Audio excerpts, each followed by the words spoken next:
युवा यानी कि एक ऊर्जा, एक शक्ति। वो शक्ति जब सही रास्ते पर लग जाती है तो वो कुछ धमाल करके रख देती है, कुछ कमाल करके रख देती है। उनकी वो जो क्रिएटिविटी है, वो जो सृजनात्मकता है, वो जो उनके अंदर का पोटेंशियल है, जब वो जागता है और सही जगह लगाया जाता है, फिर समझ लीजिए कुछ ना कुछ ऐसी चीज़ हो जाती है कि पूरी दुनिया के अंदर नाम हो जाता है। देखिए, जहाँ भी युवा ज़्यादा होंगे, जहाँ भी यूथ ज़्यादा होता है, वहाँ पर एक अलग ही मुस्कान, एक अलग ही शक्ति दिखती है। जब हम परफॉर्मेंस देख रहे थे तो इतना अच्छा लग रहा था। आपने देखा बांसुरी वादन हुआ, नृत्य कला का प्रदर्शन हुआ, नुक्कड़ नाटक हुआ, तो वो सारी चीज़ें आपके अंदर एक जोश भर रही थी। कितने लोगों को महसूस हुआ वो जोश? हाथ खड़े करके बताइए। वो जोश, वो शक्ति महसूस होती है। तो बहुत ज़रूरी है कि ज़्यादा से ज़्यादा युवाओं को जोड़ा जाए और उनकी एनर्जी को चैनलाइज किया जाए। एक सही डायरेक्शन की ज़रूरत है। आज के समाज में युवाओं को भ्रमित किया जा रहा है, उन्हें अलग अलग तरीके से गलत तरफ लगाया जा रहा है।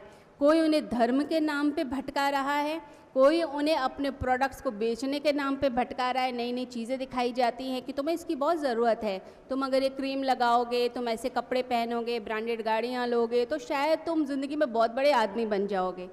तो बड़ी बड़ी चीज़ें ले लेना, अपने आप को सिर्फ सजा लेना, संवार लेना, एक एक्टर एक्ट्रेस की तरह थोड़ा सा परफॉर्म कर लेना, उससे आप ज़िंदगी में कभी कुछ बनते नहीं हैं। आपकी एनर्जी गलत तरफ जा रही है। हमें बहुत ज़रूरी ये है कि अपने युवाओं को हम संभालें। जितनी भी सामाजिक संगठन हैं, जो भी संस्थाएं हैं, वो युवाओं को प्रेरित करें कि असलियत क्या है। उन्हें उनके लक्ष्य की तरफ प्रेरित किया जाए कि सबसे पहले तो वो फोकस्ड हों, अपने करियर के बारे में सोचें, अपने जीवन के बारे में सोचें और साथ ही साथ ऐसा सोचें कि मैं इस तरह से खिल पाऊँ, इतना ऊंचा बन पाऊँ कि मेरा ही नहीं, मेरे परिवार का ही नहीं, पूरे देश का, समाज का नाम ऊंचा हो। ऐसी भावना उनके अंदर भर देनी चाहिए। तो बहुत ज़रूरी है कि युवा शक्ति को इस समय पकड़ा जाए, उन्हें बताया जाए। अब देखा जाए, कल भी जैसे बातचीत हो रही थी, कल के फंक्शन में भी, कि बहुत ज़्यादा इंटरनेट और जो डिजिटल मीडिया है, वर्चुअलिटी जो है, ये सब चीज़ें क्या कर रही है, ये सब युवाओं को भ्रमित कर रही है। आप जो चीज़, जो नॉलेज आप वहाँ से ले सकते हैं, आप वो नहीं लेते हैं। आप गलत ज्ञान लेना शुरू कर देते हैं। एंटरटेनमेंट के नाम पे आप कुछ भी देखना शुरू कर देते हैं। कोई भी मजाक चल रहा है, कोई भी चीज़ चल रही है, लोग अफवाहें फैलाने लग जाते हैं। सोशल मीडिया के थ्रू, व्हाट्सएप के थ्रू हो रहा है, फेसबुक में फैलाते हैं, इंस्टाग्राम में फैलाते हैं। हम उन सब बातों बिलीव कर लेते हैं और समाज में अराजकता आने लग जाती है। तो हम ज़्यादा से ज़्यादा उस चीज़ पर ध्यान रखें जो चीज़ हमारे लक्ष्य की तरफ हमें लेकर जाती है, हमारी ज़िंदगी को बनाती है। हमारा ध्यान उसकी तरफ जाना चाहिए, ना कि हम एंटरटेनमेंट के नाम पर वो चीज़ें देखते चले जाएं जो कूड़ा कबाड़ा हमारे सबकॉन्शियस माइंड को इतना पोल्यूट कर दे कि ना तो हम अपने काम के रह पाए, ना हम अपने परिवार के लिए कुछ कर पाएँ, ना अपने देश के लिए कुछ कर पाएँ। तो युवा शक्ति को संभालने की इस समय आवश्यकता है। यहाँ पर जो अलग अलग परफॉर्मेंस बच्चों ने करी, उस सब में कोई ना कोई संदेश छिपा हुआ था, कोई ना कोई ऐसी चीज़ थी जो आपको प्रेरित करती थी कि कोई अपनी कला का प्रदर्शन कर रहा है, यानी उसने उस टैलेंट के लिए कितनी मेहनत करी थी। एक बच्चे ने फ्लूट बजाई तो उसने उसके लिए कितना टाइम लगाया होगा, कितनी एनर्जी दी होगी और कितनी सात्विकता से वो बच्चा फ्लूट बजा रहा था। उसने अपना टाइम उसमें लगाया। उसने दूसरी तरफ नहीं देखा कि मैं भी अपने दोस्तों के साथ इधर उधर मौज कर लूँ, मज़े कर लूँ, मैं गलत खान पान कर लूँ, गलत संगत में चला जाऊँ। नहीं, फोकस्ड एनर्जी कि मुझे मेरी कला में पारंगत होना है। नहीं तो इतने लोगों के सामने अगर किसी को कला प्रदर्शन करनी पड़े, उसके हाथ पैर कांप जाते हैं। लेकिन बच्चे ने बहुत अच्छे से परफॉर्म किया। तो हम जब अपने काम के प्रति पूरी तरीके से डेडिकेटेड होते हैं तो हमें स्वयं के प्रति भी एक सेल्फ रिस्पेक्ट की भावना आती है, सेल्फ एस्टीम हमारा बढ़ने लग जाता है। देखिए, जो भी कष्ट आते हैं, बाधाएं आती हैं ज़िंदगी बनाने के लिए, उनको सह लेना चाहिए उस समय। अगर आपके शिक्षक, आपके गुरु, आपके माता पिता उस समय आपको डांट रहे हैं या आपको कह रहे हैं कि आप जो है इस समय ज़्यादा मेहनत करो या इधर उधर मत घूमो, तो आप बुरा मान के ना बैठे, बल्कि उसको ये समझे कि वो आपके लिए कितना भला चाहते हैं। वो नहीं चाहते कि बाद में आपका इतना बुरा हो जाए कि आप बाद में पछताते रह जाएं कि मैंने उस समय मेहनत क्यों नहीं करी, मैंने अपनी ज़िंदगी को क्यों नहीं सही डायरेक्शन में लगाया, और फिर पछताने से कुछ भी नहीं होता। तो अपने गुरु के प्रति, अपने माता पिता के प्रति पूरे सम्मान के भाव के साथ जो वो बताते हैं उसकी तरफ चलिए।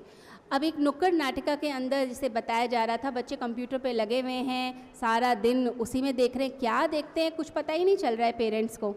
तो उसमें आप फेसबुक में फ्रेंड्स बनाते हैं, आप इंस्टाग्राम पे फ्रेंड्स बना रहे हैं, आप सोचते हैं कि इतने मेरे जो है सब्सक्राइबर्स हो गए, इतने मुझे लाइक्स मिल गए, ये मेरे सारे दोस्त हैं, और आप उनकी बातों में आ जाते हैं और पता चलता है वो आपको कुछ गलत चीज़ ऐसी सिखा देते हैं। आपको शुरू में बड़ा मज़ा आता है और धीरे धीरे करके जिसको आप अपना दोस्त मान के बैठे हैं वो आपको ऐसी जगह लेके चला जाता है कि जैसे मछली कांटा निगल जाती है ये सोच के कि किसी ने आटा लगा के दिया है, कितना अच्छा आदमी है, कितना बढ़िया है, ऐसे मुफ्त में आटा दे रहा है। कोई मुफ्त में आटा नहीं देता, कोई मुफ्त में कोई चीज़ नहीं देता, उसका स्वार्थ छिपा हुआ होता है। तो जैसे मछली कांटा निगल जाती है तो फिर क्या होता है, उसकी मृत्यु ही होती है।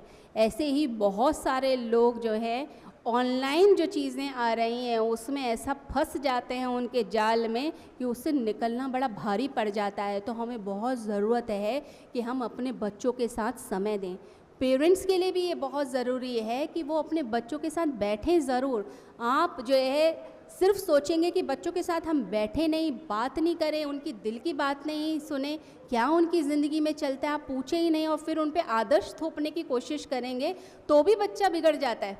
वो सोचता है मेरे पे ध्यान तो दिया ही नहीं जा रहा, अब मैं क्या करूं। मैं अपने दिल की बात बाहर बताना शुरू कर देता हूं, मैं अपने दोस्तों के साथ शेयर करता हूं, कुछ और लोगों के साथ, अनजान लोगों के साथ शेयर करता हूं, और फिर सारी चीज़ें गड़बड़ हो जाती है। तो पेरेंट्स के लिए भी बहुत ज़रूरी है कि अपने बच्चों को समय दीजिए, उन पर ध्यान दीजिए।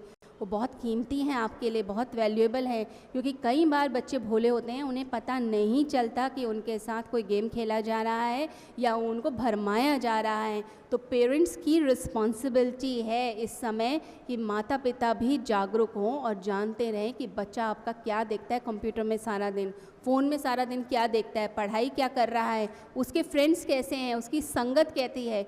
क्योंकि क्वालिटी लोगों के साथ आप बैठेंगे तो आप भी क्वालिटी मैन वुमेन बन सकते हैं।